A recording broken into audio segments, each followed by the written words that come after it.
kuatkan hati. Negeri ini memanggilmu kawan. Belajar bergerak berbagi untuk negeri. Guru penggerak. Bismillahirrahmanirrahim. Assalamualaikum warahmatullahi wabarakatuh. Puji syukur marilah kita panjatkan kehadiran Allah Subhanahu wa taala, di mana berkat nikmat sehat yang Allah berikan sehingga kita dapat berkumpul di ruangan yang berbahagia ini. Dan tak lupa pula marilah kita panjatkan selawat beriring salam kepada Nabi besar Muhammad sallallahu alaihi wasallam.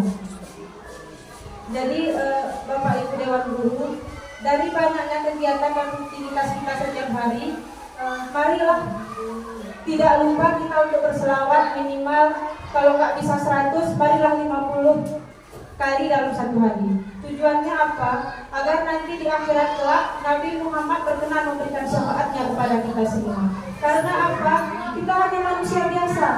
Tidak ada manusia itu yang tidak luput dari dosa dan kesalahan. Nah, dan tujuan akhir dari segala rutinitas, segala kegiatan yang kita lakukan di dunia ini, tujuannya adalah untuk menjadi bekal di akhirat. Semoga Nabi Muhammad SAW berkenan memberikan syafaatnya kepada kita semua. Amin ya rabbal alamin. Yang saya hormati Bapak Kepala Sekolah Pak Zulkarnain yang saat ini menjadi fasilitator. Sedikit saya jelaskan apa sih fungsi dari fasilitator di dalam pendidikan guru penggerak itu. Jadi fasilitator itu istilahnya guru lewat udara. Jadi fasilitator itu adalah guru kami ketika Zoom atau guru kami lewat udara yang memantau kami lewat udara. Kemudian yang saya hormati Bapak Ibu senior, salah satunya Bapak Mardani Bahri. Izin Pak, Bapak ini merupakan salah satu BP atau pengajar praktik yang saat ini mungkin saya salah satunya sebagai CGP-nya.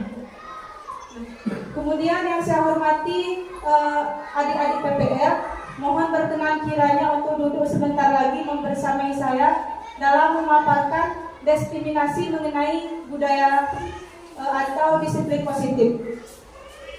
Siap nggak ya kira-kira adik-adik PPL ini? Terima kasih banyak. Baik Bapak Ibu, perkenalkan, nama saya Sartika SPD, biasa dipanggil Ibu Tika.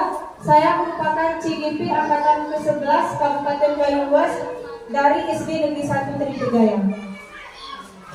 Nah, yang ingin saya sampaikan di sini adalah mengenai budaya positif di lingkungan di kelas maupun di lingkungan sekolah. Nah, jadi apa sih yang dimaksud dengan budaya atau disiplin positif ini? Budaya positif ini secara singkatnya adalah menciptakan suasana yang aman, menyenangkan, membahagiakan, bukan hanya di kelas tetapi juga di lingkungan sekolah.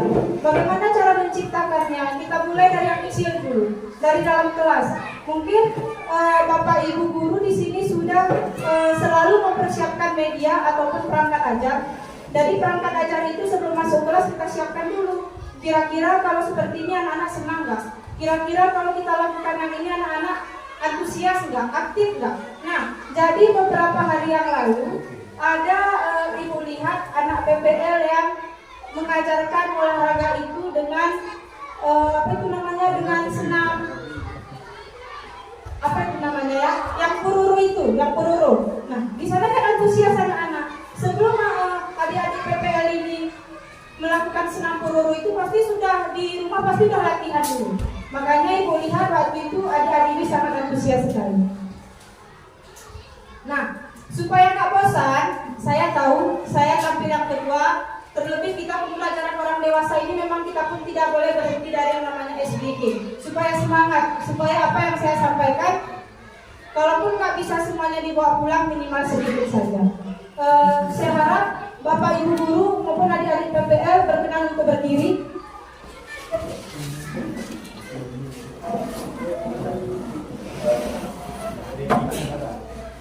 Alhamdulillah kita baru siap makan, makanya saya suruh berdiri Bapak Ibu.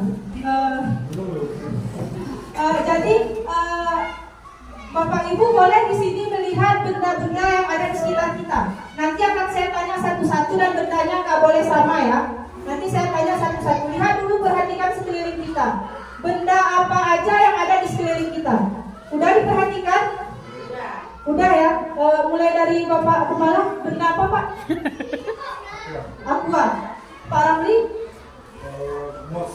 Mos. Ingat ya guru-guru yang lain? Oh, Pak Dani sendok. Pak Nandar?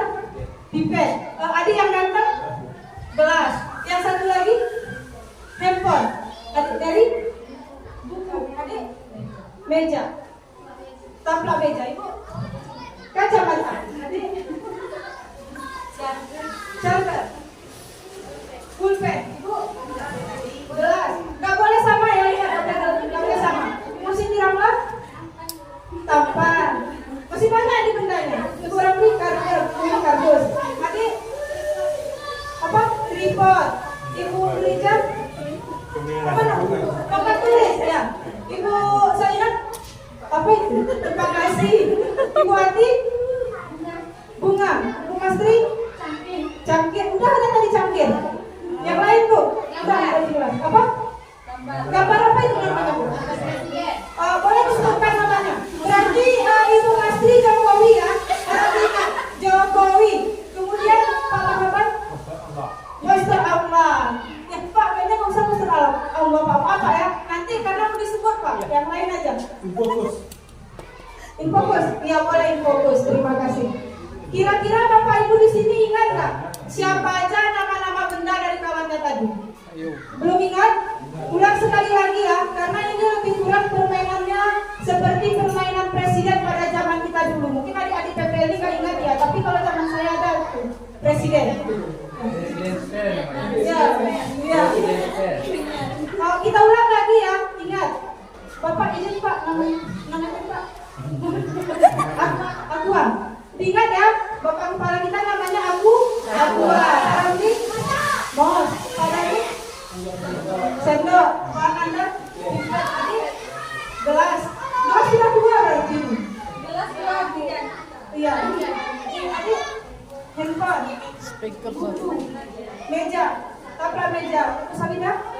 Kacamata. Cangkir. Kacamata. Udah lihat? Kertas Manila. Tolong diingat, Ibu Dahlia itu kertas Manila. Sudah belum? Tampan, nampan. Ini kartus. Adik Bibi. Tripod. Papan tulis. Bisa ingat nasi. Tempat nasi Bupati. Bunga. Bu Mastri. Jokowi. Ya, apa di fokus? Bu Dina, izin dulu Pak ya. Jadi nanti begitu saya sebutkan misalnya gelas, nanti sebutkan dulu nama diri apa yang tadi sudah Bapak Ibu sebutkan. Gelas ke Infokus misalnya. Ya, nanti yang nggak ingat nama temannya nyanyi. Maaf Bapak Ibu, kita biasakan itu mulai dari diri dulu. Kalau kita adakan permainan di kelas terus anak-anaknya dia kayak ulang dulu, dia udah salah nggak mau tampil ke depan, mungkin karena kita pun seperti itu. Jadi saya harap konsentrasi. Jadi begitu saya bilang konsentrasi, Bapak Ibu boleh bilang konsentrasi. Saya bilang nanti Bapak Ibu bilang konsen, yes. Bisa ya? Makanya konsen, yes. Pakai gerakan konsen, yes. Bisa ya? Konsentrasi. Konsen, yes. Kalah sama anak kelas 1. Lebih semangat ya. Konsentrasi. Konsen, yes. Mantap, luar biasa. Nah, ini kita mulai. Yang salah nanti nyanyi ke depan. Dan nyanyinya juga yang berbau pendidikan ya Bapak Ibu. Jangan nanti yang lain. Ingat nama masing-masing, ingat nama rekannya. Kacamata. Gelas. Izin ya. Dari misalnya kacamata ke gelas. Kalau bisa kan Pak? Pakai itu Pak ya. Coba sekali lagi ya Bu, konsentrasi. Kacamata. Gelas. Gelas ayo contoh. Siapa itu? Harga pulpen Aqua. Ada tripod. Pulpen kelas. Gelas kita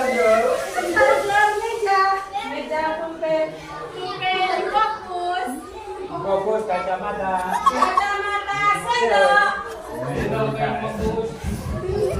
Fokus tiket Jokowi. Jokowi.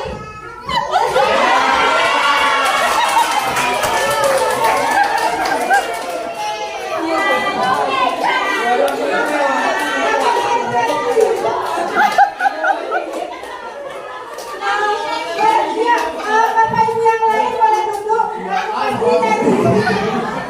Silakan diperhati. Bisa boleh malu, nggak boleh malu. Silakan dimasukin. Kaki depan. Aku malah berada punya. Nah, seperti itulah kira-kira kita di kelas Bapak Ibu. Anak-anak itu memang awalnya fokusnya itu ilmu yang kita berikan. Nah, silakan Bapak Sri nyanyinya yang berbau pendidikan ya. Boleh selawat atau nama-nama nabi. Silakan.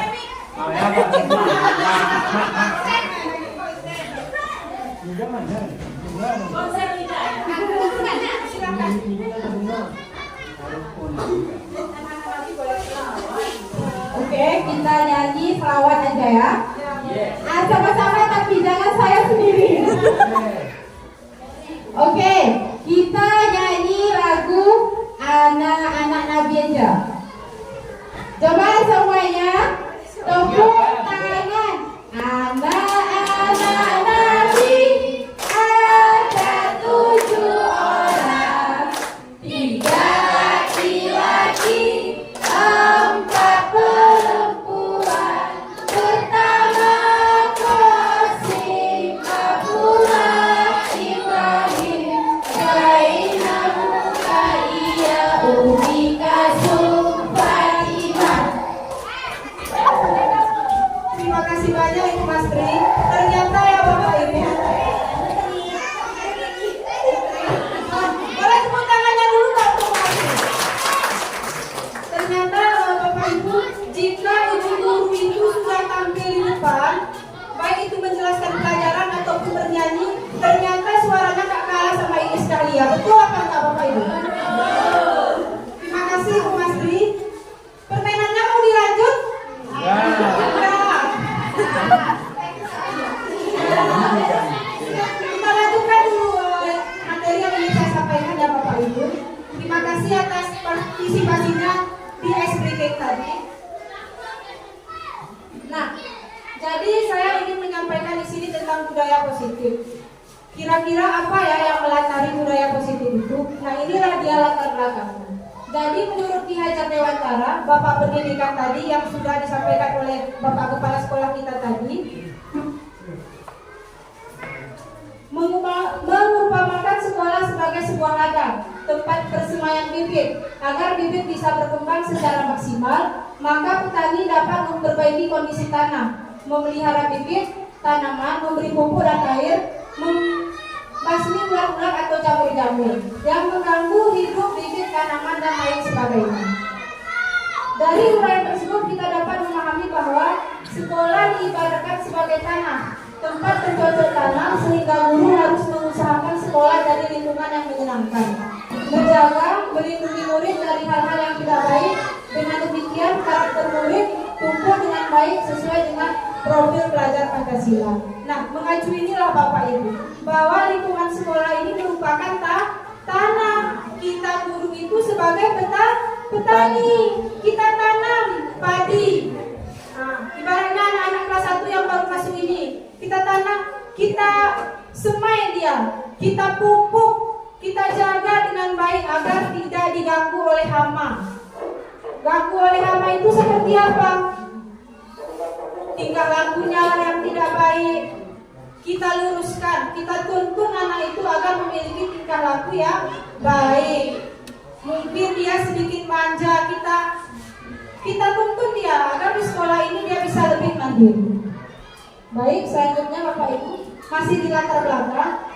Salah satu cara yang dilakukan guru dalam membantu siswa tumbuh maksimal mempunyai karakter profil pelajar Pancasila adalah dengan membangun budaya positif yang berpihak pada murid, membangun keyakinan atau visi sekolah yang menumbuhkan dan mengembangkan budaya positif. Dalam mewujudkan budaya positif perlu adanya disiplin positif.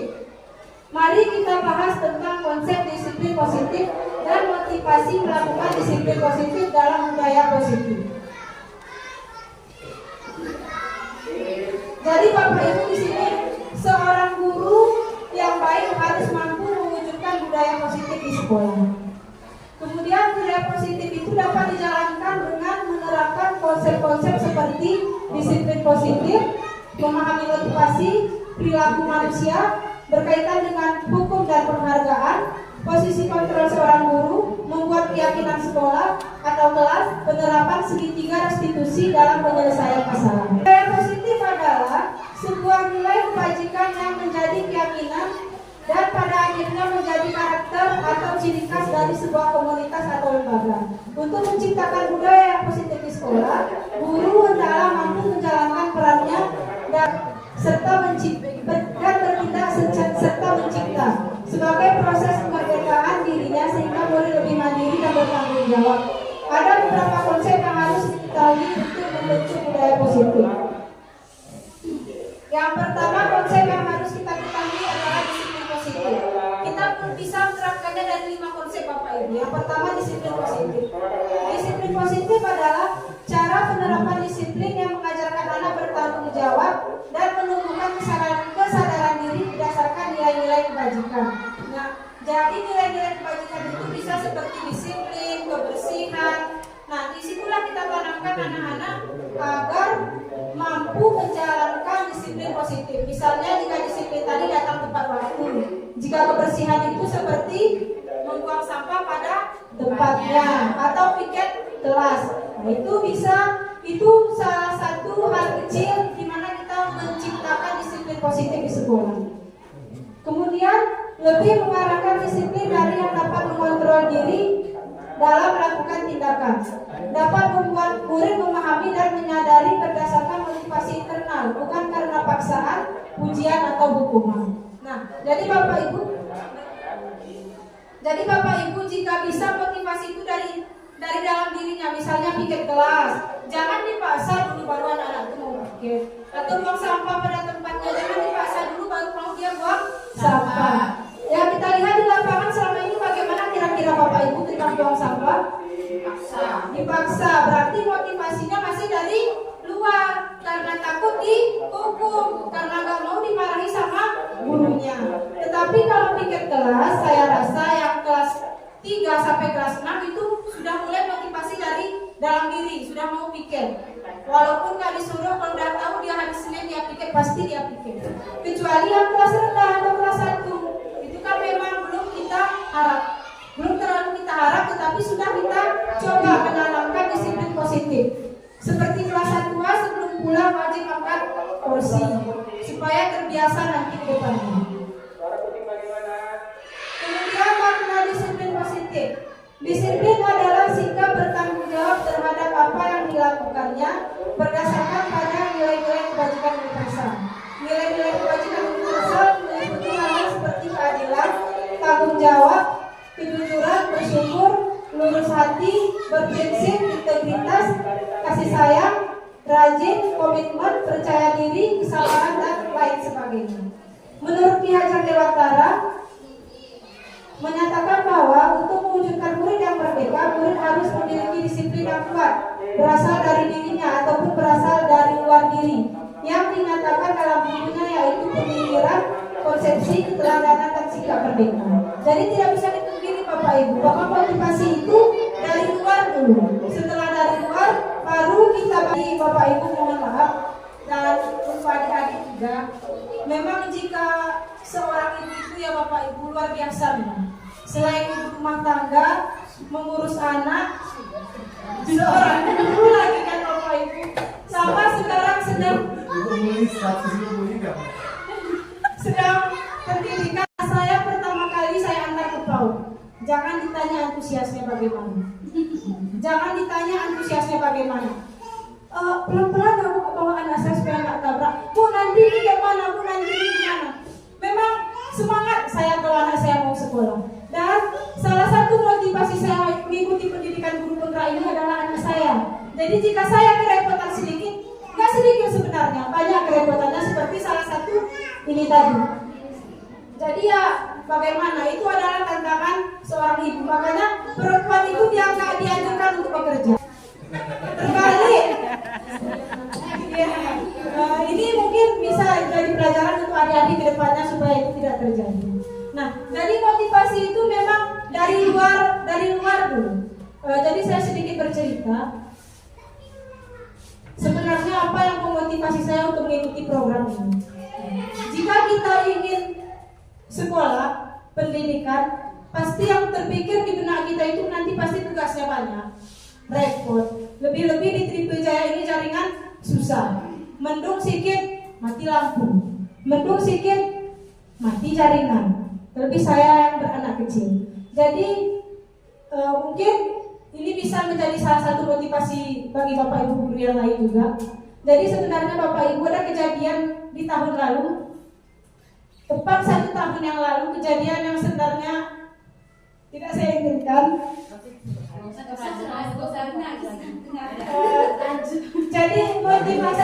Jadi motivasi itu mungkin yang membuat saya berdiri di sini. Sesekali pendidikan ini membuat saya terkadang lelah karena begitu banyak materi yang harus kita pahami. Lain lagi harus menyiapkan makanan untuk anak. Tetapi mengingat itu saya menjadi motivasi bagi diri saya. Saya nggak boleh berhenti. Saya harus tetap melanjutkan pendidikan ini sampai selesai, sampai tuntas. Ingat, ada anak yang akan menjadikan saya contoh.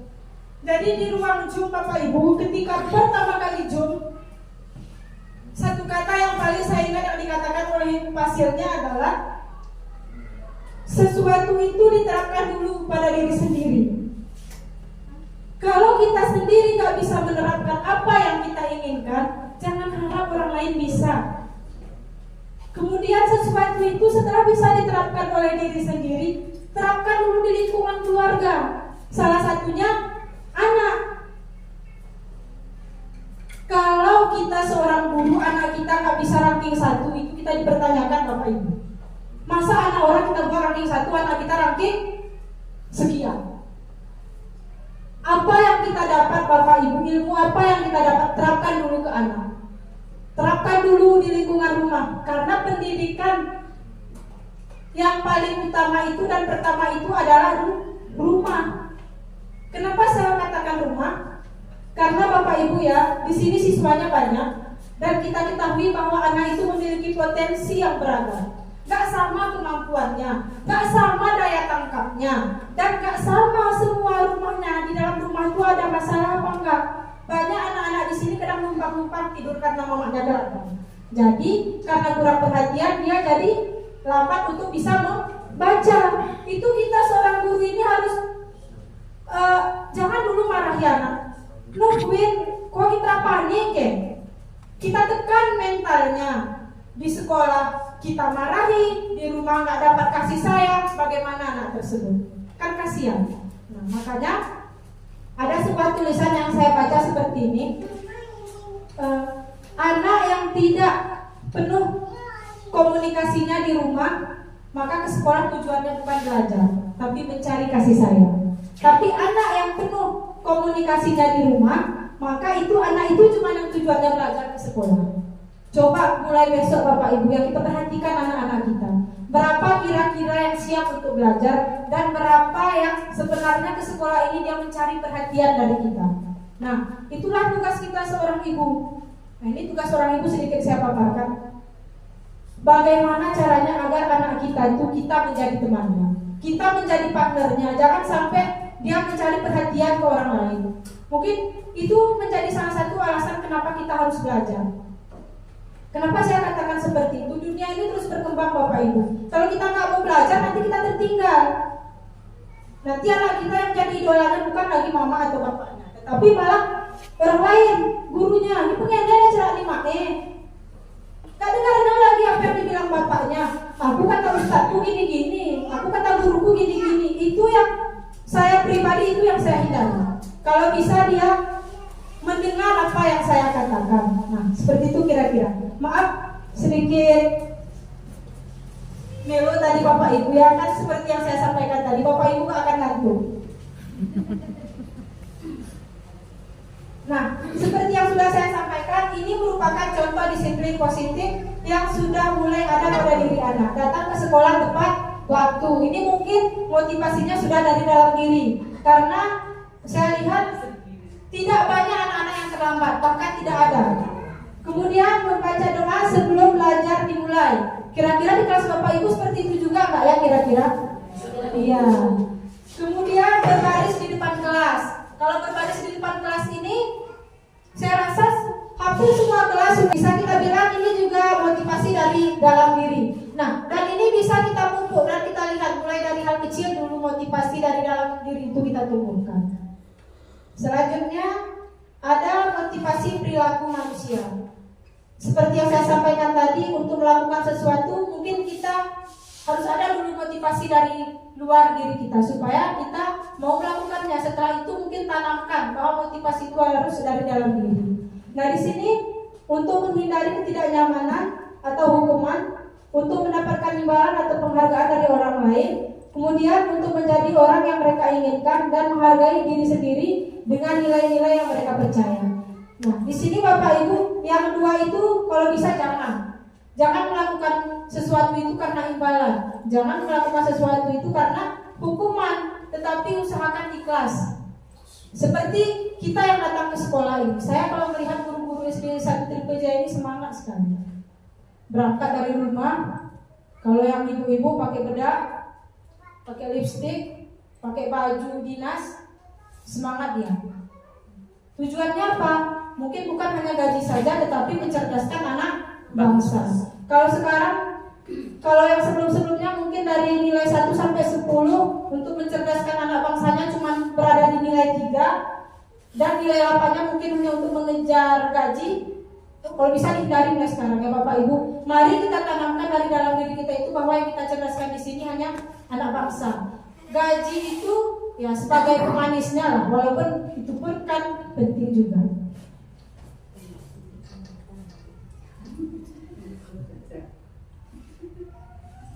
Kemudian motivasi perilaku manusia. Dari ketiga motivasi perilaku manusia dalam mewujudkan disiplin positif, yang harus ditanamkan dalam murid adalah motivasi yang nomor 3. Nah, ini tadi yang saya sampaikan. Karena dengan memiliki motivasi tersebut, mereka telah memiliki motivasi intrinsik yang berdampak jangka panjang, motivasi yang tidak akan terpengaruh pada adanya hukuman atau hadiah. Mereka akan tetap berperilaku baik dan berlandaskan nilai-nilai kebajikan, karena mereka ingin menjadi orang yang menjunjung tinggi nilai-nilai yang mereka hargai. Contohnya Bapak Ibu menciptakan disiplin itu, menumbuhkan sikap disiplin pada anak itu juga agak mudah Bapak Ibu. Harus datang tepat waktu ya. Kalau udah bel bunyi masuk kelas ya. Ini sebelum bel bunyi pun dia kadang udah lari-lari di dalam. Nah, mulai sekarang coba kita tanamkan motivasi dari dalam dirinya. Kemudian motivasi perilaku manusia, motivasi internal untuk menjadi orang yang mereka inginkan dan menghargai diri sendiri dengan nilai-nilai yang mereka percaya. Tujuannya bukan hanya untuk menghindari hukuman atau pemberian hadiah atau penghargaan berlebihan, agar meminimalisir motivasi eksternal dari dalam diri murid. Kemudian di sini ada 5 kebutuhan dasar. Yang pertama, kebutuhan bertahan hidup.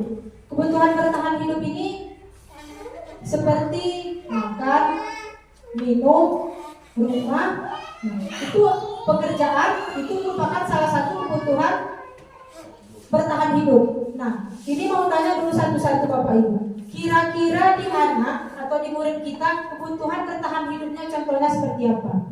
Bapak Ibu boleh mengacungkan tangan.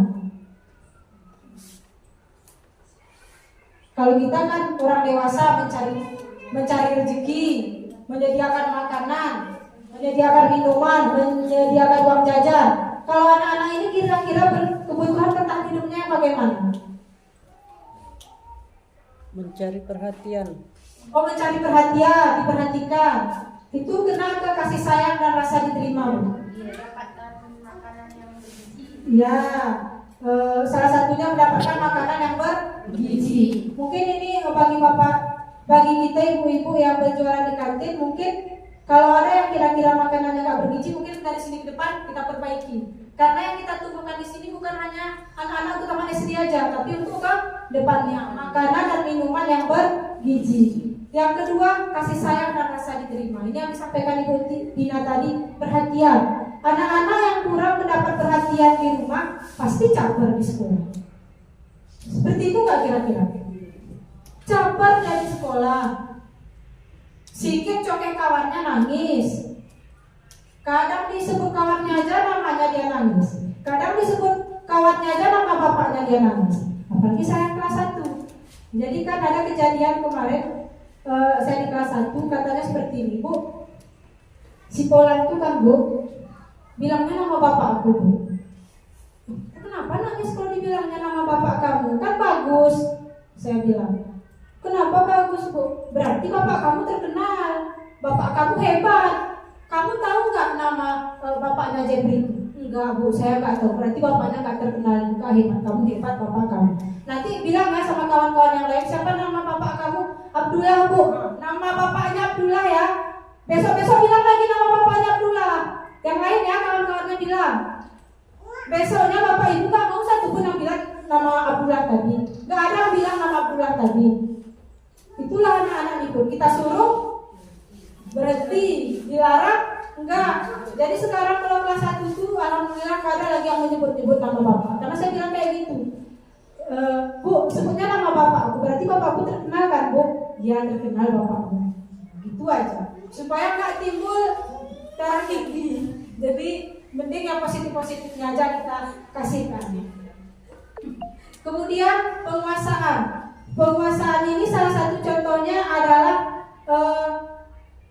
kita sebagai manusia itu pada dasarnya selain untuk diperhatikan, selain untuk bertahan hidup, kita ini juga untuk dihargai, Bapak Ibu. Penguasaan di sini mungkin bukan hanya kita sebagai pemimpin atau kebawahan atau kita bisa mengontrol orang lain, tidak, tapi penguasaan di sini adalah menghargai. Misalnya ada teman kita yang berbicara, kita jangan berbicara tapi kita dengarkan. Itu salah satu contoh penguasaan. Kemudian kebebasan. Nah, jika kebebasan ini salah satu contohnya adalah mungkin anak-anak kurang senang dia belajar matematika seperti yang disampaikan Bapak tadi.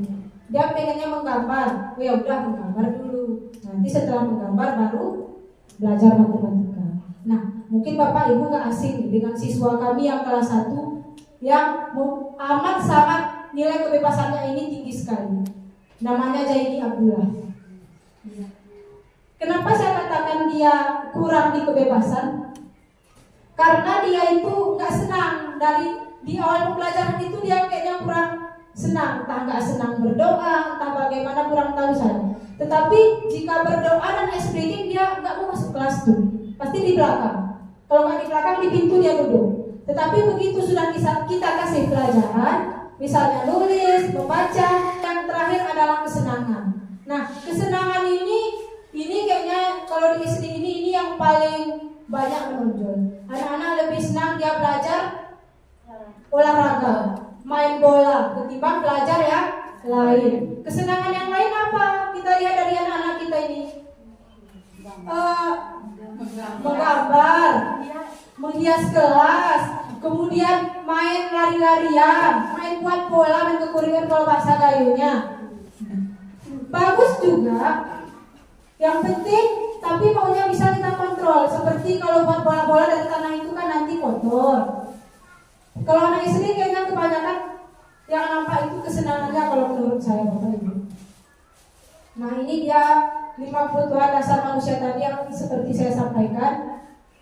Bertahan hidup, kasih sayang, kebebasan, kesenangan, dan penguasaan. Kemudian 5 posisi kontrol seorang guru. Yang pertama penghukum, yang kedua pembuat merasa bersalah, yang ketiga teman, yang keempat pemantau atau manajer. Nanti kita nonton videonya. Video yang pertama mungkin akan menjelaskan bagaimana tentang sikap dari penghukum, pembuat merasa bersalah, teman, pemantau, dan manajer. Video yang kedua ada soal. Bapak Ibu nanti tolong sampaikan dan tanggapi dari video yang saya tampilkan nanti dari soal tadi. Jadi posisi kontrol seorang guru itu yang diharapkan adalah seorang manajer. Saya pun di sini keseringan menghukum atau membuat merasa bersalah. Saya sadar itu. Nah, setelah belajar ini saya menjadi paham bahwa yang saya lakukan selama ini ternyata salah. Dari seorang manajerlah yang diharapkan dimiliki oleh seorang guru. Guru berbuat sesuatu bersama murid, mempersilakan murid mempertanggungjawabkan perilakunya dan mendukung murid agar menemukan solusi atas permasalahannya. Posisi manajer ini mengacu pada restitusi yang dapat menjadikan murid sebagai manajer bagi dirinya sendiri sehingga tercipta identitas positif atau berhasil pada diri sendiri. Nah, kita akan lihat videonya. Bapak Ibu boleh disimak ya.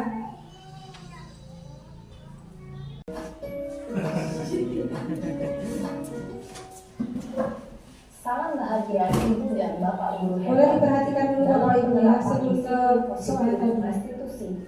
Salah satu program yang dikembangkan adalah 5 posisi kontrol. 5 posisi kontrol dalam restitusi adalah proses perjalanan seorang pendidik agar dapat mengenali dirinya. Pada video kali ini, kita akan membahas tentang 5 posisi kontrol yang dikembangkan oleh Diane Dawson dan contoh penerapannya.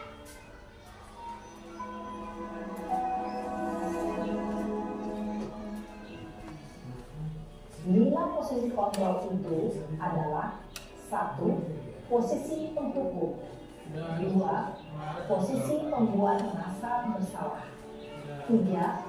Posisi teman, 4. Posisi pemantau atau monitor, dan 5. Posisi manajer.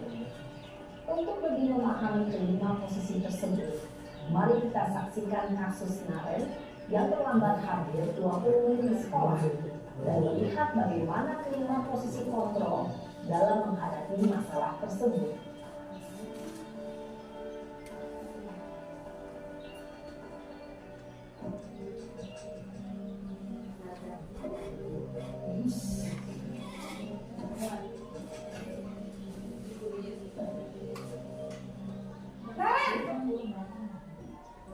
Sini kamu. Selamat pagi Bu. Selalu terlambat. Kamu deh, pasti terlambat. Maaf Bu, saya Apa? Apa coba? Alasan kamu apa lagi? Kapan sih kamu tidak terlambat? Malas sekali ya kamu jadi anak. saya Dasar pemalas. Gak kapok-kapok sih kamu.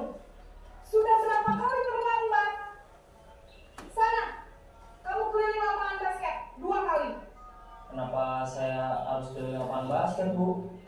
Kenapa? Kamu melawan ibu? Berani-beraninya jawab. Sudah terlambat, masih berani jawab pula. Sekarang, keliling lapangan basket 5 kali sekalian. Biar kapok. Cepat. Pergi sana ke lapangan basket. Posisi penghukum biasanya berbicara dengan nada tinggi, menghardik, menunjuk-nunjuk, menyakiti, dan menyindir. Hukuman bisa berupa fisik maupun psikis. Ibu dan Bapak Guru hebat. Dampak yang terjadi pada murid ketika guru berada pada posisi penghukum adalah murid cenderung akan memberontak, bahkan menyimpan dendam.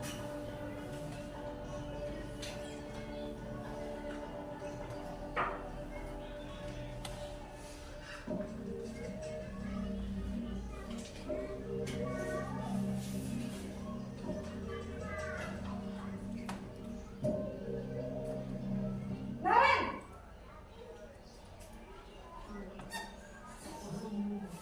Selamat pagi Bu. Naren, kamu kenapa terlambat lagi, nak?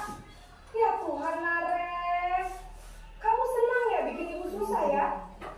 Kalau kamu terlambat lagi, nanti ibu yang ditegur bapak kepala sekolah, nak. Disangka ibu tidak bisa membina kamu. Duh, gimana ini? Maaf Bu, Duh, Gusti Naren, kamu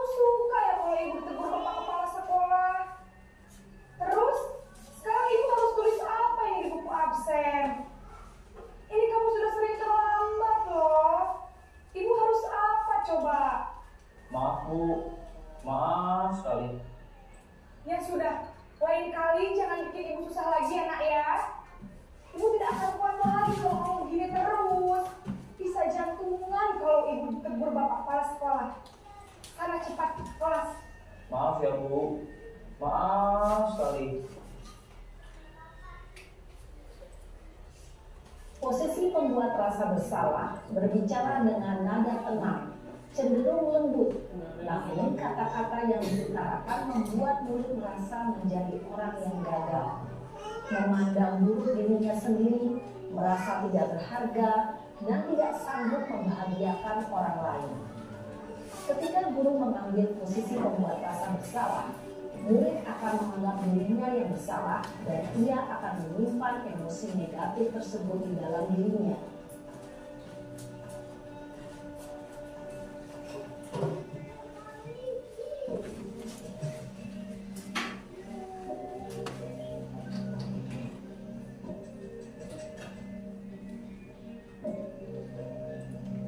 Naren!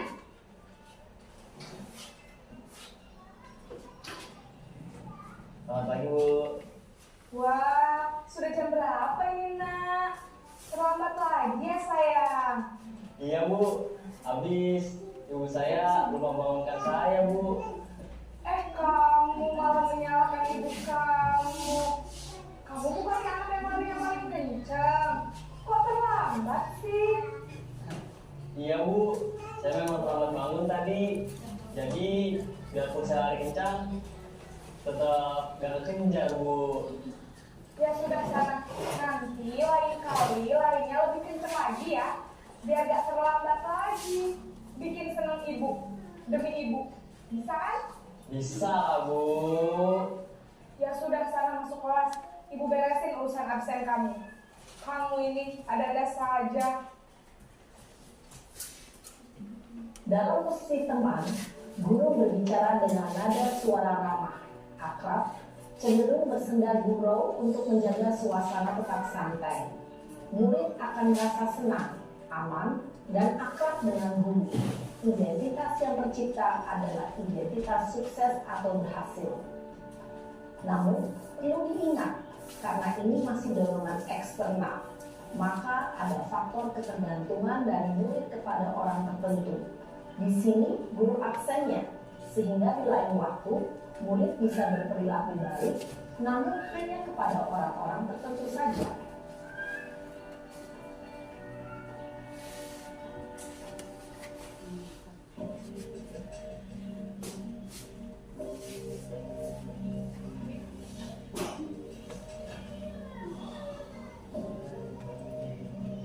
Naren!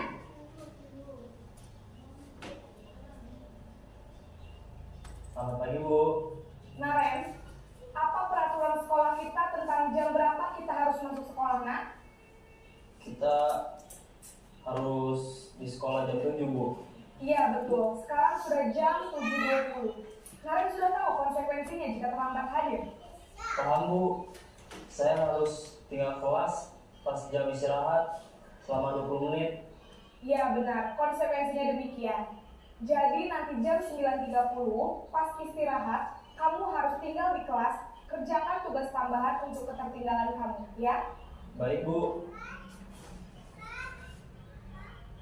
Posisi pemantau mengandalkan penghitungan atau data untuk mengontrol murid. Guru mengarahkan murid berdasarkan peraturan dan konsekuensi. Seorang pemantau menunjukkan bahasa tubuh dan ekspresi wajah yang datar dan cenderung formal.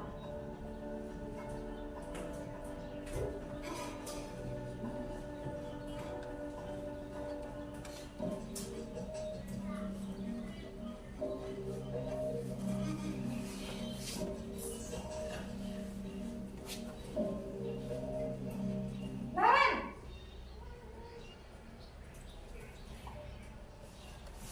Selamat pagi Bu. Selamat pagi, Naren. Maaf Bu, saya terlambat. Iya, sekolah masuknya jam 7, sekarang sudah jam 7.20. Jadi sekarang bagaimana nih, Naren? Maaf Bu, saya lupa set alarm saya semalam. Baiklah, menurut kamu, keyakinan sekolah yang mana yang perlu kamu diperlihatkan? Menghargai diri sendiri dan orang lain mungkin ya, Bu. Setuju. Jadi, apakah Naren meyakini prinsip saling menghormati tersebut? Iya, Bu. Saya meyakininya. Apakah Naren bersedia memperbaiki masalah keterlambatan ini? Bersedia, Bu. Bagaimana kamu akan perbaiki masalah keterlambatan ini? Saya akan coba untuk tidak lupa menyetel alarm saya, Bu. Baik, kalau Naren lupa menyetel alarm di rumah, ada orang yang kira-kira bisa bantu mengingatkan tidak?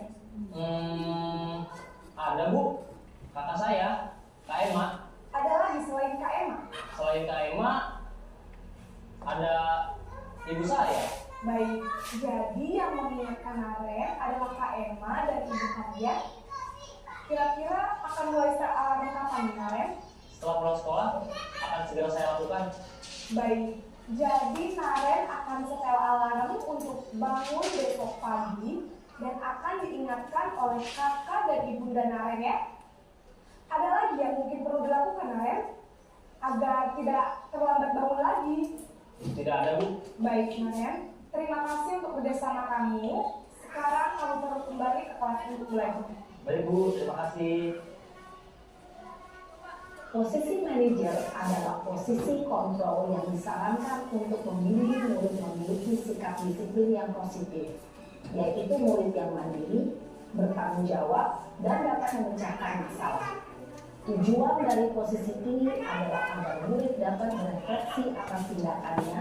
Guru akan dengan tulus memberikan pertanyaan-pertanyaan bermakna, sehingga membuat murid dapat belajar dari kesalahannya dan mencari sebuah solusi untuk menyelesaikannya. Ibu dan bapak guru hebat, setelah mengamati adegan kelima posisi kontrol tadi, kira-kira posisi mana yang paling ideal? Posisi mana yang dapat menunjang motivasi intrinsik murid? Ya, tentu posisi manajer. Posisi ini memang posisi ideal yang ingin dituju setiap pendidik. Pada posisi inilah, guru dapat menerapkan disiplin positif yang berpihak pada murid, yang memerdekakan murid. Perjalanan seorang pendidik tentunya tidak mudah untuk sampai pada posisi seorang manajer. Namun, tujuan kita pasti, yaitu menciptakan murid-murid yang mandiri, merdeka, dan bertanggung jawab. Semoga penggambaran 5 posisi kontrol yang telah diperlihatkan ini dapat menjadi ajang refleksi bagi kita semua, agar dapat terus mengasah dan menerapkan disiplin positif yang memerdekakan murid. Mari terus berlatih dan bersemangat. Selamat menerapkan. Salam dan bahagia, Ibu dan Bapak Guru hebat. Nah, Bapak Ibu, jadi itu adalah 5 posisi kontrol. Sudah dijelaskan oleh Ibu ini tadi ya. Nah, selanjutnya saya masih ada video. Nah, dan di video ini nantinya saya akan menanyakan posisi yang mana yang dilakukan oleh si guru terhadap muridnya. Ini kasusnya adalah di anak SD. Kalau tidak salah saya mengenai murid yang tidak mengerjakan PR.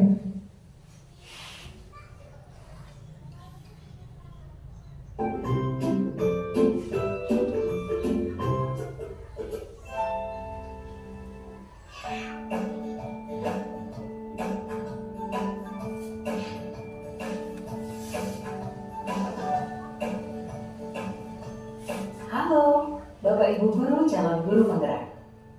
Video ini akan menampilkan 5 adegan interaksi guru dan murid. Silakan menonton dan merefleksikannya.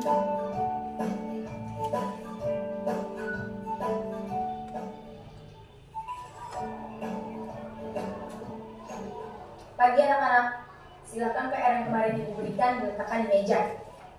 Anton, kamu sudah mengerjakan belum? Belum mengerjakan saya, Bu. Kamu selalu ya mengerjain PR. Sekarang kamu duduk di depan, lalu tulis. Saya berjanji tidak akan mengulangi lagi. Saya berjanji akan berusaha menjadi murid yang rajin belajar sampai pelajaran saya selesai.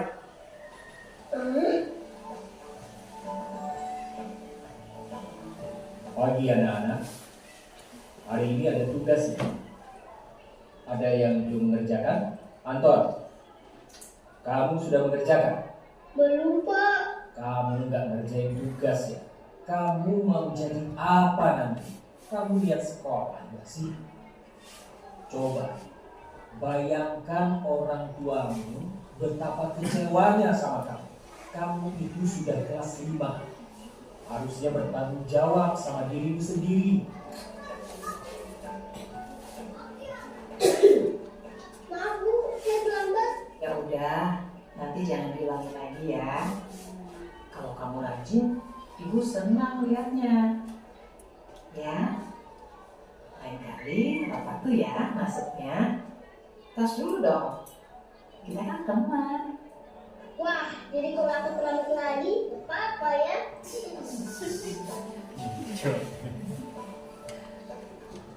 Kamu kok nggak pakai baju olahraga? Bapak catat kamu sudah 3 kali loh nggak ikut olahraga bulan ini. Iya Pak, udah 3 kali berarti saya dapat sanksi Pak.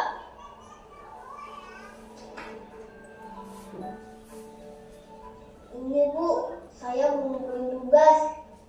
Maaf ya Bu, saya terlambat mengumpulin tugas. Kenapa kamu terlambat mengumpulkan tugas? Iya Bu, saya kalau sore bantuin ibu jaga warung, gak sempat kerjain tugas. Kira-kira nih, apa yang bisa kamu perbaiki supaya kamu bisa mengerjakan tugas tepat waktu? Coba, kapan biasanya kamu membantu ibu jualan? Jam 6 sampai jam 8 malam Bu. Bagaimana kalau kamu membuat jadwal? Kapan kamu akan mengerjakan tugas? Oh gitu ya Bu, saya coba deh Bu, terima kasih Bu.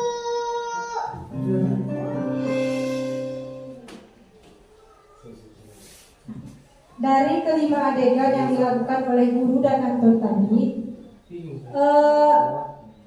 adegan yang pertama tadi kira-kira itu perilaku gurunya posisi kontrol yang mana. Kemudian sikap Anton setelah gurunya seperti itu kira-kira bagaimana? Bapak Ibu apakah ada yang mau menjawab atau ada di PPW boleh juga? Jadi pertama Yang adegan pertama Bu. ya. Boleh Bu, oke mic. Hukum Bu. Oke mic Bu. Ya. Berdiri. Yang pertama bagaimana? Video yang pertama tadi bukan itu penghukum. Nah, Kenapa penghukum Bu? karena siapa tadi Anton ya? Anton kan tugasnya nggak siap PR-nya. Jadi dikasih hukuman menulis di depan bahwa saya tidak mengulangi PR-nya, harus siap untuk selanjutnya. Sikap Anton setelah dimarahi gurunya gimana Bu? Kecewa Bu. Kecewa Bu ya. Terima kasih Bu Saina. Selanjutnya yang adegan kedua itu bagaimana? Bagaimana apa yang dikatakan gurunya dan bagaimana sikap Anton? Bapak Ibu ada yang mau menanggapi? Adik-adik boleh juga. Tadi kan sudah diperhatikan videonya. Yang kedua itu posisi kontrol yang mana? Ibu Mastri, sampaikan terus Bu Mastri. Tadi bapak-bapak yang ini nonton tuh, bapak-bapak.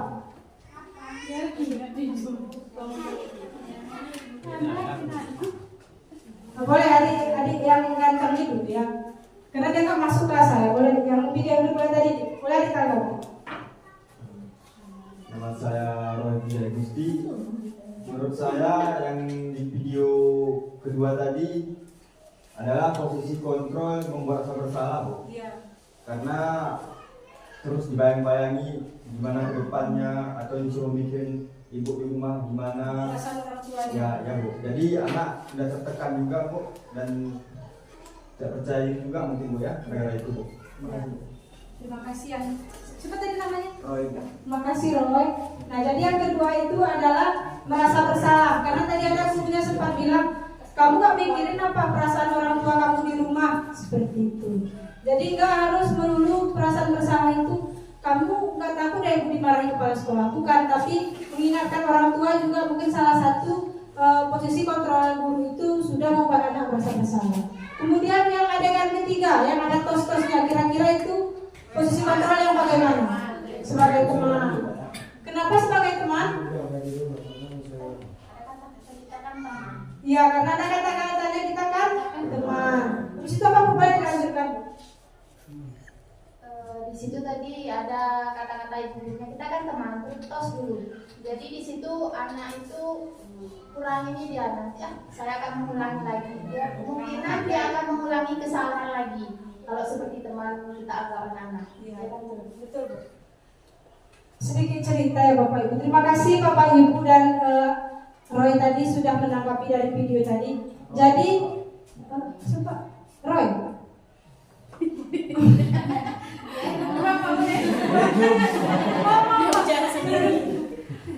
Terima kasih ya Bapak Ibu dan adik tadi. Jadi serendah-rendahnya posisi kontrol guru itu adalah yang ketiga tadi, penghukum, membuat merasa bersalah, dan teman. Mungkin yang paling sering kita lakukan itu adalah penghukum dan membuat merasa bersalah. Tetapi sesekali kita pasti ada juga membuat anak itu sebagai teman. Ada satu cerita. Jadi di suatu sekolah yang jauh di sana, di mana di sekolah tersebut gak ada jaringan, dan sama seperti kita, anaknya udah kelas 5 SD gak pandai baca. Jadi inisiatif oleh gurunya, gimana caranya agar anak kelas 5 ini bisa membaca. Jadi dipanggil tiap hari ke rumah, gak dibayar tuh, ikhlas gurunya tadi kan. Diajarkan membaca selama kurang lebih 2 bulan. Si anak laki-laki ini sudah bisa membaca dan dia menganggap gurunya ini adalah teman. Sampai kalau gurunya keluar dari kantor, istilahnya dia yang udah nyambut di ruang, di lapangan kayak gitu. Naik sepeda motor juga selalu dibonceng oleh gurunya tadi. Kenapa posisi teman ini kurang baik? Karena ternyata seperti itu. Murid itu kalau menganggap gurunya teman, guru yang lain itu gak dianggapnya lagi Bu. Jadi kalau misalnya gurunya sakit, kebetulan si guru ini sakit 3 minggu, itu membuat si anak ini yang sudah bisa membaca ini jadi gak sekolah. Kenapa dia gak sekolah? Karena dia merasa temannya gak ada di sekolah tersebut. Guru yang dia idolakan tadi gak ada. Makanya 3 posisi terbawah. Kemudian video yang keempat, tadi adegan yang keempat, apakah ada yang ingin menanggapi? Ayo Bapak Ibu yo, mulai kita wah. Mana bicara? Ayo adik-adik juga. Bukan pemantau. Kenapa dikatakan pemantau? Ya Bu Adi coba dulu. Kenapa pemantau? Gimana sih pandangannya? Boleh sampaikan.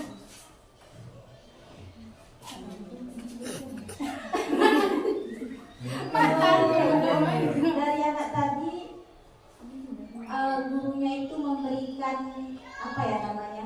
memberikan solusi ya, atau apa? Kamu itu kenapa terlambat gitu mengerjakan tugasnya gitu?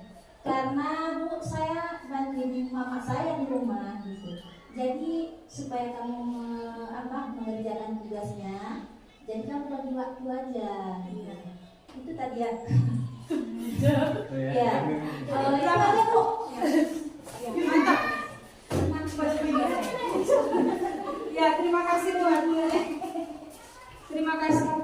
Terima kasih Bu Ati sudah menanggapi. Benar yang disampaikan Ibu Ati tadi itu sikap seorang guru sebagai manajer. Kalau pemantau tadi ada muridnya nggak pakai baju olahraga. Terus kata guru yang laki-laki, kamu setiap kali pelajaran olahraga nggak pernah Bapak lihat pakai baju olahraga. Udah berarti udah sering dia dilihat oleh gurunya. Sebenarnya ya Bapak Ibu, kita di sini sering juga kok pakai pemantau. Misalnya kalau kita piket, win-win, kita sebutkan namanya. Setiap hari melihat kamu gak kutip sampah, kamu gak mau aja, itu juga sudah sebagai pemantau. Tapi enggak bisa dipungkiri. Yang pertama mungkin yang paling sering ya Bapak Ibu. Mungkin kedepannya mudah-mudahan bisa kita ubah agar kita bisa menjadi manajer dalam menyikapi kasus anak-anak yang ada di sekolah kita ini. Mudah-mudahan kan jangan ada yang bermasalah.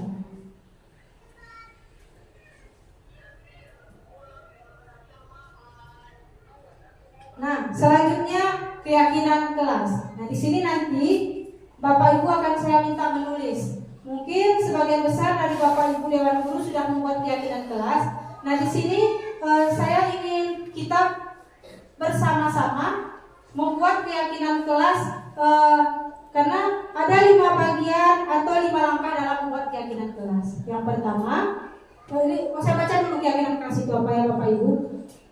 Keyakinan kelas merupakan guru berperan dalam mewujudkan terbentuknya keyakinan sekolah atau kelas dengan adanya kesepakatan antara guru dan murid. Keyakinan sekolah atau kelas ini berupa pernyataan universal yang mudah diingat, dipahami, dan harus diterapkan di lingkungan sekolah.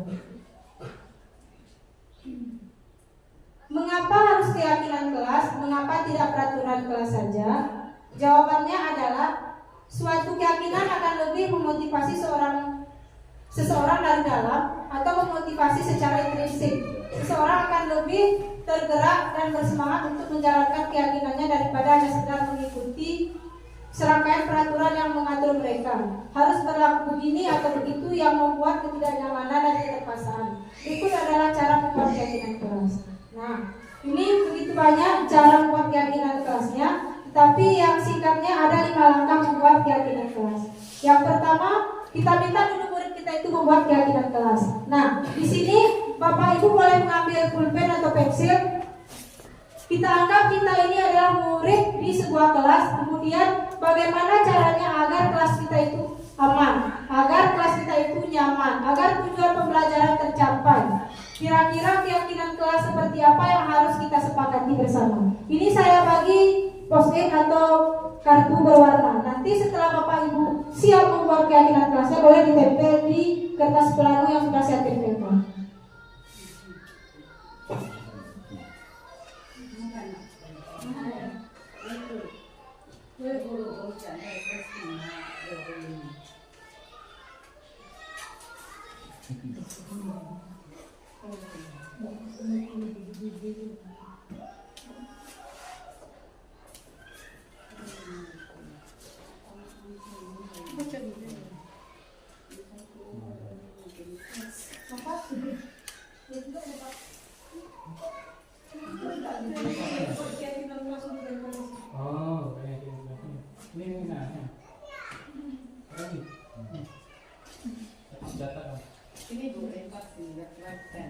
Bagikan boleh. Nanti kalau udah siap, misalnya bagaimana keyakinan kelasnya, boleh tempel di sini nanti Bapak Ibu.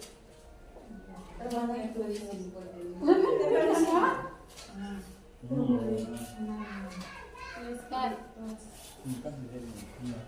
Lagi.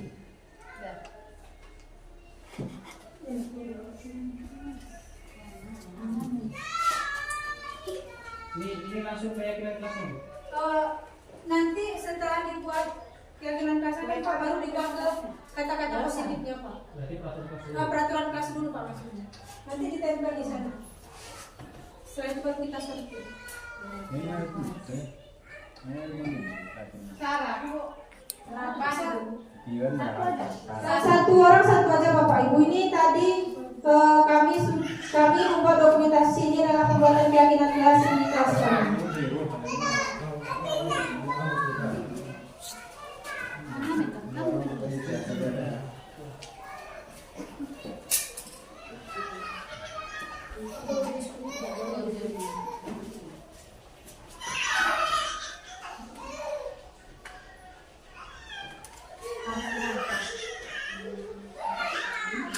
Boleh ditempel ya Bapak Ibu di sana, jadi boleh ditempelkan di kertas plano. Nanti biar kita baca. Buat namanya juga ya Bapak Ibu. Ya.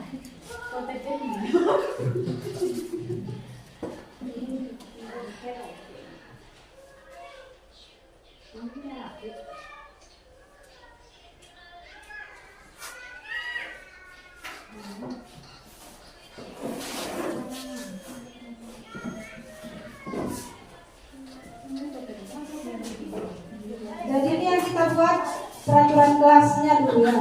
Oh, kembali Bu ya, kembali. Ada lagi Bu? Ada lagi, kembali Bu ya.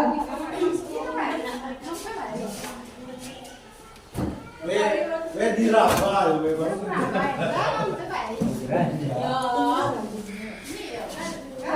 Kembali Bu, kembali.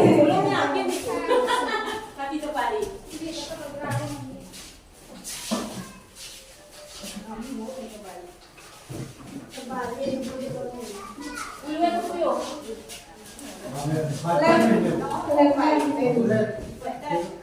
baca kamar ini, anak makanan.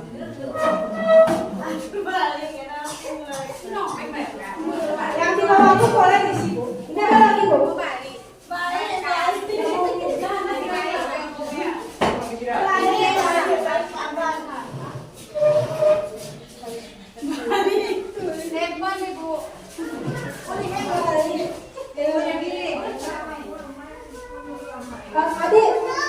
Adik Bibi, jauh nggak itu videonya? Kita tolongnya. Slow aja bu, nggak apa-apa, pelan-pelan.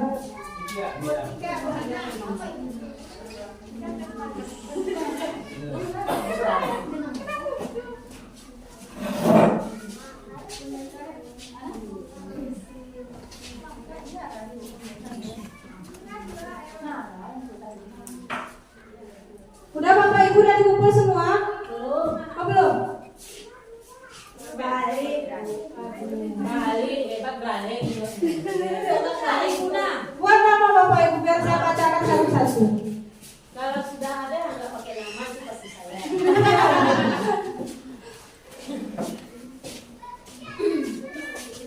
Sudah ya Bapak Ibu, sambil nunggu yang lain ini saya bacakan terus.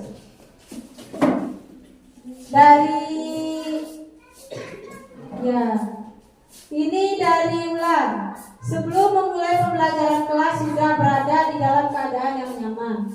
Sebelum memulai pembelajaran kelas sudah berada di dalam keadaan yang nyaman. Oke, baik. Boleh Bu, katakan terus Bu. Oh, boleh. Terima kasih ya Bapak Ibu, ini saya bacakan. Tidak boleh makan dan minum di dalam kelas. Tidak boleh makan dan minum. Ini peraturan kelasnya ya. Tidak boleh makan dan minum. Kalau nanti akan saya tempelkan lagi kertas pelajarannya di sana. Atau mungkin sekali jalan terus ya Bapak Ibu. Bagaimana mengubah peraturan kelas ini ke keyakinan kelas yang kata-katanya di situ tidak boleh ada kata zaman. Tidak harus kata-kata yang positif. Misalnya tidak boleh makan dan minum di kelas. Kata-kata positifnya boleh makan dan minum di kantin.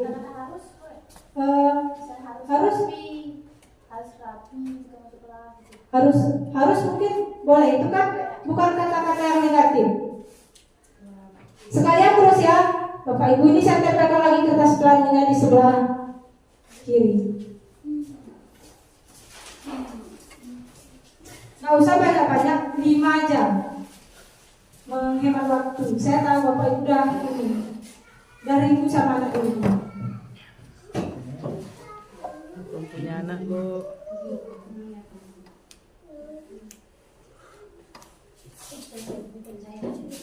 Jangan digadain ya. Jangan digadain.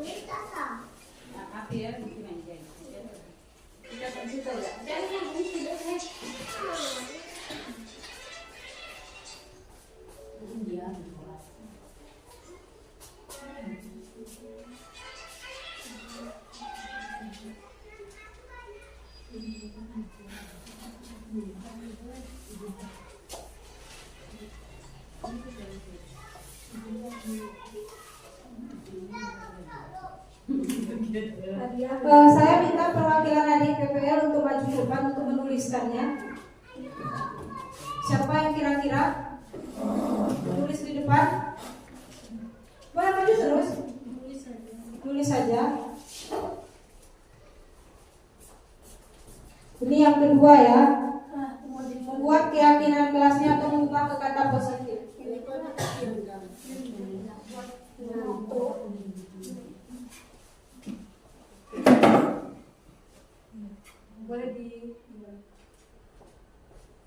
Nah, di sini ada peraturan kelasnya, tidak boleh makan dan minum di kelas. Nah, bisa kita rubah ke boleh dibagi dua nggak kertas plannya? Boleh gini, iya. Tidak boleh makan dan minum di kelas. Bisa kita rubah ke makan dan minum di kantin. Berarti di dalam kelas itu nggak boleh makan dan minum di kantin.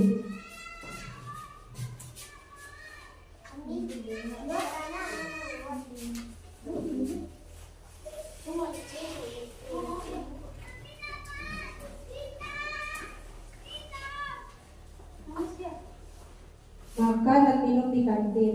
Kemudian di sini berdoa sebelum belajar. Nah, itu sudah termasuk keyakinan kelas atau kata-kata yang positif. Berdoa sebelum belajar. Boleh langsung ditulis.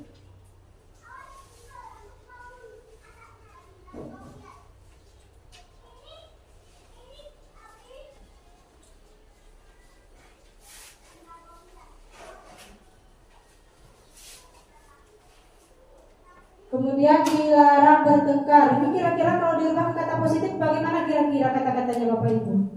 Dilarang bertengkar. Gak boleh ada kata dilarangnya. Tidak digunakan. Menghindari kata-kata tidak, Bu. Oh ya. Menjaga keamanan kelas. Menjaga keamanan di kelas. Keamanan dan kenyamanan. Boleh ditulis menjaga keamanan dan kenyamanan di kelas. Bentar Bu Tika, ini makan dan minum di kantin. Iya. Maksudnya anak-anak ini kan nggak selalu makan dan minum kan, kalau misalnya punya anak-anak atau kayak di rumah, karena ini saya rasa kurang nyambung Bu, karena kalau nggak salah tadi di keyakinan kelasnya dilarang makan dan minum di dalam kelas. Iya. Jadi kalau di luar kelas artinya kan boleh. Boleh, berarti boleh kita rubah Pak, makan dan minum di luar kelas. Yang penting jangan di dalam kelas Pak. Nggak mesti di kantin bukan? Nggak mesti Pak, iya. Karena kan anak-anak banyak juga di bawah luar kan seperti itu Pak. Ini mohon maaf Bapak Ibu jika tidak semua kami tulis, tapi akan saya bacakan semua. Hadir tepat waktu. Ya, hadir tepat waktu.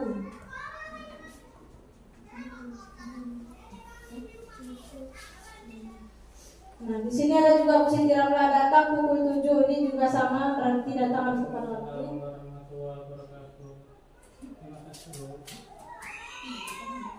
Kemudian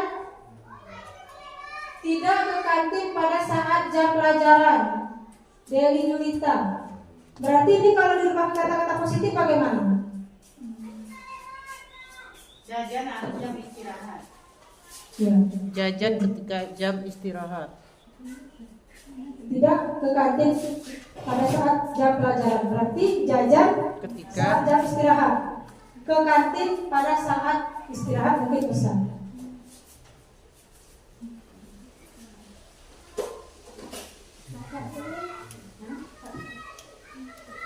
Kemudian ada Pemastri, dalam kelas harus belajar dengan tertib. Itu sudah termasuk ke dalam bahasa yang positif Bu ya? Harusnya tuh lah Bu. Oh, dalam harusnya itu kan dipaksa istilahnya. Oh iya, Harus. dalam kelas belajar dengan tertib, ya, boleh seperti itu ya. Kemudian di sini ada dari Rahmah, dilarang berlari-lari di dalam kelas, hampir sama dengan Bu Mastri tadi. Kemudian para Meli, dilarang makan di dalam kelas. Sudah. Tidak boleh ribut saat pembelajaran sedang berlangsung. Ini dari Bu Nadia Santi. Tadi sudah dibuat apa itu? Ya, menjaga keamanan dan kenyamanan pada saat pembelajaran berlangsung. Kemudian dari Bu Saina, menjaga kebersihan kelas, tetap bersih dan rapi. Nah ini boleh. Menjaga kebersihan kelas, tetap bersih dan rapi.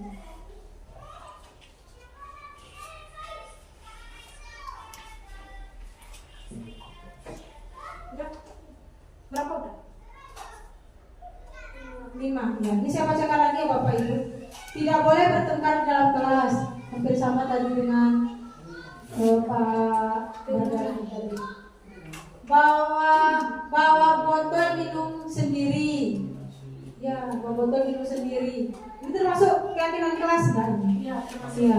Nggak boleh minta punya orang. Dari Roy. Kemudian Bu Nurija, menyusun meja dan kursi. Ya, termasuk. Peraturan kelas tidak boleh ribut waktu belajar, Ibu Anti. Hampir mirip-mirip ya Bapak Ibu. Nah, di sini makasih Pipi, silakan untuk kembali. Di sini sudah kita buat keyakinan kelasnya dan mengubahnya ke kata-kata positif, di mana makan dan minum di kantin atau makan dan minum di luar kelas. Berdoa sebelum belajar. Hadir tepat waktu.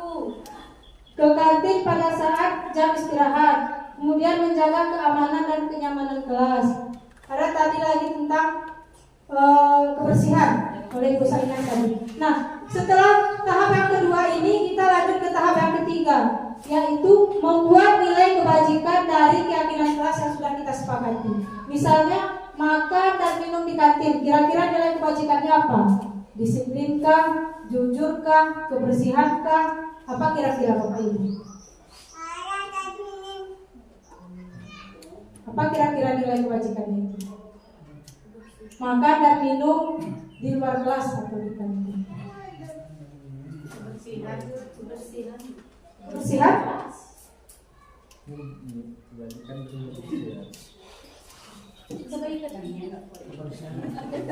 masuk. Berarti apa nilai kebajikannya kebersihan supaya kelasnya bersih. Yang kedua, hadir tepat waktu. Berarti berdoa sebelum belajar. Itu berarti apa? Kira-kira nilai kebajikannya? Keagamaan. Religius ya. Keagamaan. Keimanan. Ya, keimanan.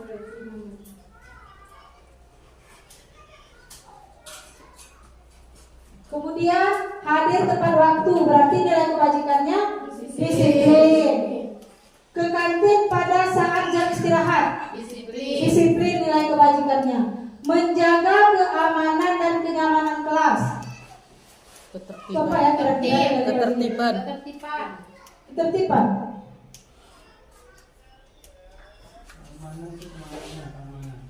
Keamanan itu jangan ribut, tapi jangan lari-lari di dalam kelas.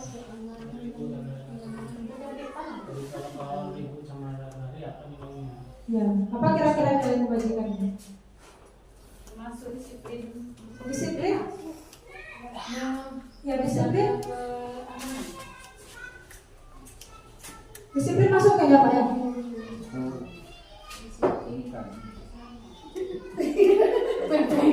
Saya ketertiban itu Ya, ketika tertiban. Peraturan kelasnya. Kenyamanannya maksudnya tadi di peraturan kelasnya jangan lari-lari di dalam kelas. Dilarang lari-lari di dalam kelas.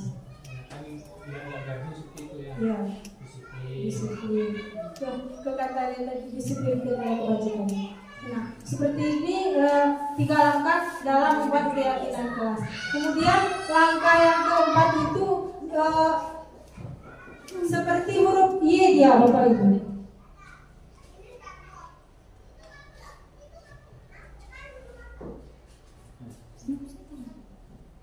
Di sini terdengar, terus terlihat dan berperilaku.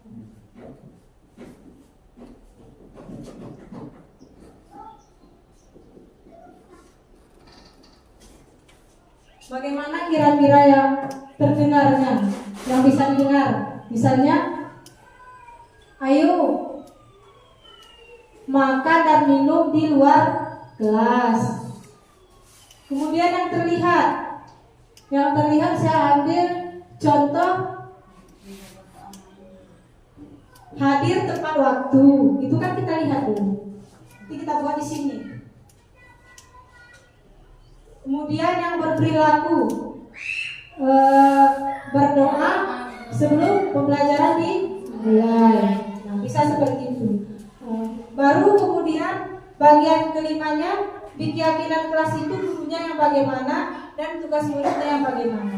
Karena yang menjadi keyakinan kelas itu bukan hanya diyakini dan dijalani oleh murid saja, tetapi gurunya juga. Jangan kita yang membuat keyakinan kelas datang tepat waktu, tapi kita gurunya yang terlambat. Jadi seperti itu ya Bapak Ibu. Jadi keyakinan kelas itu bukan hanya disepakati oleh murid, tetapi disepakati oleh kedua-duanya, guru dan murid. Kita lanjutkan. Segitiga restitusi. Nah, jadi dalam menyelesaikan masalah tadi sebagai manajer tadi, kita bisa menggunakan segitiga restitusi, di mana Guru yang berperan sebagai manajer menggunakan segitiga restitusi dalam menyelesaikan masalah melalui 3 tahapan. Yang pertama, menstabilkan identitas, kemudian validasi tindakan yang salah, dan menanyakan keyakinan kelas. Tujuannya adalah menghasilkan murid yang mandiri dan bertanggung jawab. Ini adalah segitiga restitusi. Kita stabilkan dulu identitasnya. Misalnya kita tanya bagaimana, apa sebenarnya yang terjadi. Kemudian validasi tindakan yang salah. Baru kemudian menanyakan keyakinan kelas. Nah, untuk ini Bapak Ibu, saya terdapat sebuah video mengenai segitiga restitusi, di mana ini kasusnya anak yang membuang sampah sembarangan.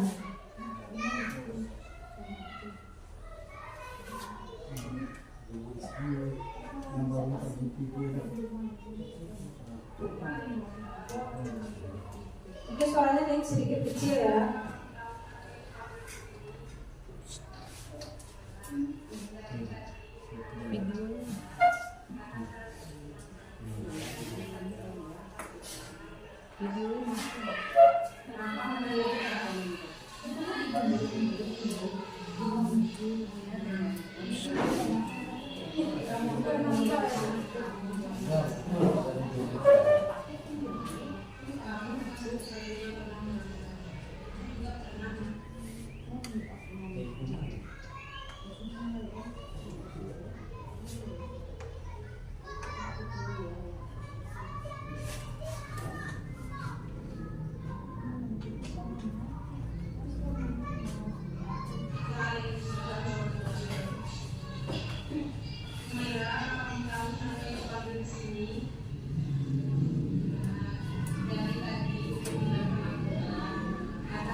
Jadi itu adalah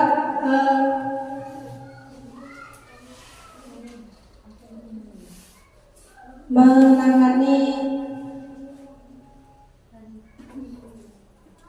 anak yang melanggar keyakinan kelas menggunakan segitiga restitusi, di mana tadi ada menstabilkan identitas,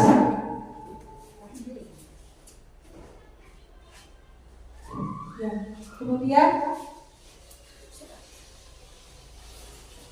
validasi tindakan yang salah. Setelah itu baru menanyakan keyakinan kelas.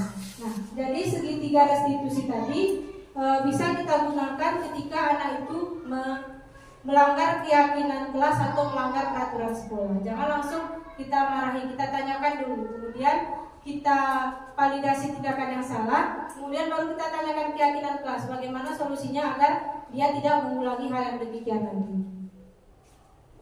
Baik Bapak Ibu,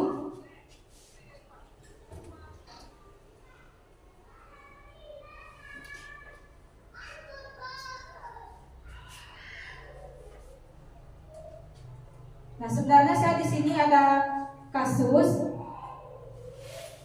Enda, siswa kelas 6 melakukan pelanggaran keyakinan kelas dan keyakinan sekolah, yakni dengan meminta uang jajan adik kelas 3. Kemudian Enda ada yang melihat kejadian tersebut dan melaporkannya kepada Bu Santika. Mendengar laporan tersebut, Bu Santika memanggil Enda dan membahas masalah tersebut. Nah, ini kemarin sudah saya buat videonya. Memang benar Enda ini meminta uang adik kelas 3, tapi setelah menggunakan segitiga restitusi tadi ternyata ada alasannya, dan saya tanyakan juga kepada Enda bahwa Enda tidak akan mengulangi hal yang demikian lagi. Tadi sudah saya tampilkan video juga tentang Umairah yang buang sampah sembarangan.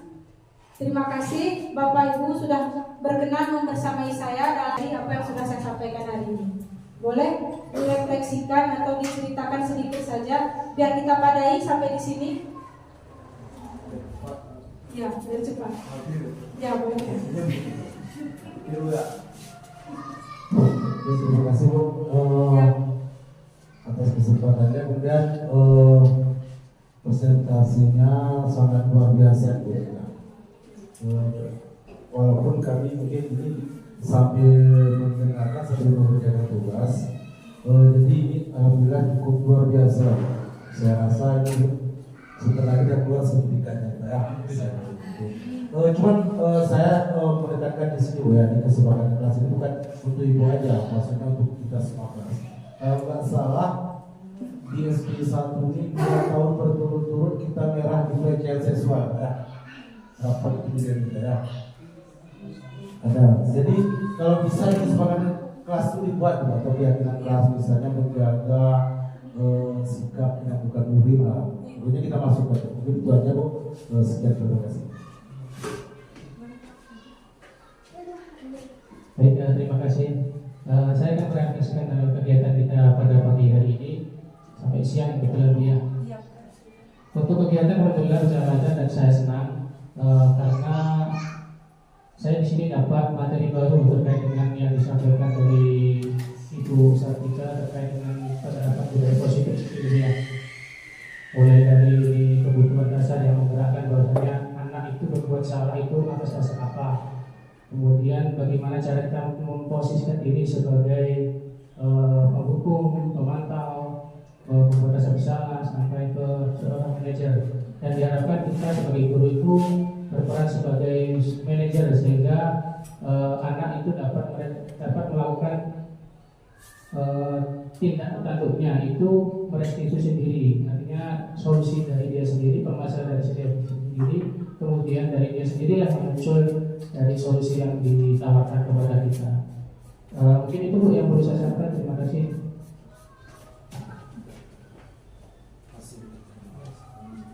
Baik Bapak, terima kasih banyak sudah merefleksikan. Kemudian untuk para murid, terima kasih atas masukannya. Benar Pak, mungkin kita abai soal itu, tetapi itu bisa kita masukkan di keyakinan kelas agar anak-anak tidak melakukan yang berbau seperti itu ya Pak. Terlebih di zaman teknologi canggih ini, anak-anak sudah memiliki HP.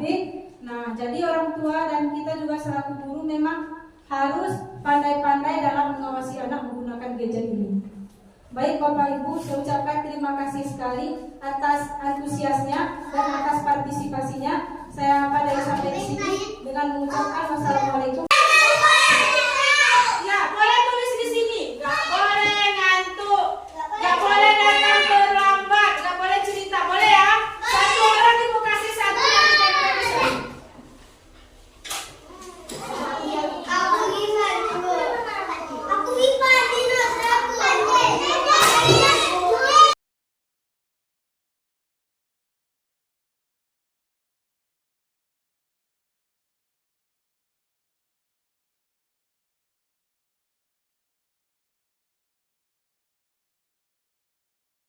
Sampai lengket dia. Ya. Boleh jangan dekat yang atas dulu, Disi, yang atas. Nanti lu pakai